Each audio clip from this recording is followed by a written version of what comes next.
This is our second bedroom in our apartment in New York, which has become my office. And my wife has been very generous and allowed me to decorate it with a couple things. So I have my subway maps here. It's not plugged in right now because I didn't want to risk but this is an LED board of the New York City subway system, and it lights up in real time. So when we had the big flooding, actually right around when we were having coffee, this was all shut down because all the subways were shut down.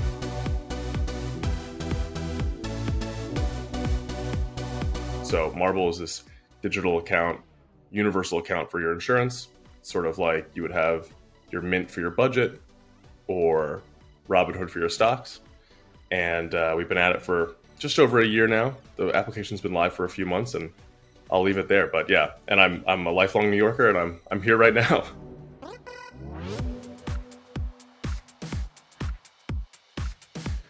Insurance and like legacy insurance companies can get a bad rap. I think it's often very popular to sort of beat up on them, especially if you're a founder of a startup. But really, I look at less of what's broken and just what they haven't had time to get to yet. Well, so with Marble, what we have is a couple different pieces, but what makes us truly unique is that we've layered a rewards program into our technology. We did about like a year's worth of research with McDermott, Will, and Emery, and Cooley as well, actually, to figure out the best application of rewards that does not violate what we all, any insurance listener is going to immediately fire: rebate law.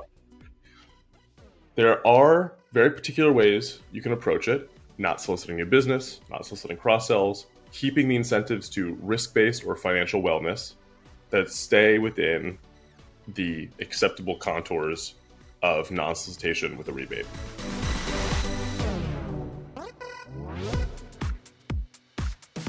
For us, what has been sort of the distinction when we talk to carriers and agencies about this is the second piece of what we do, which is the sort of listening and validating that actions have been done.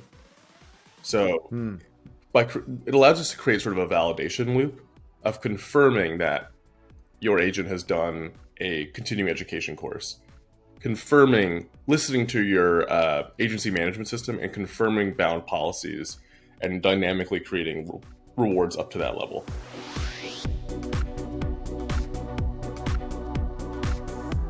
What gets the carriers excited to work with us is being able to tie ROI, basically, and validate that ROI. So, like, ROI on what? On the amount of rewards that we're putting through the system.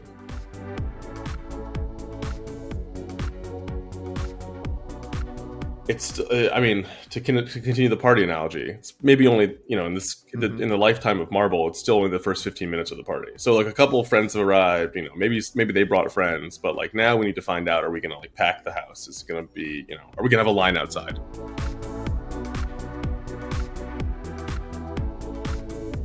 I was recruited into Better to run what's called revenue operations, which is really just consumer acquisition and also someone who can, be in Excel and help with the fundraise.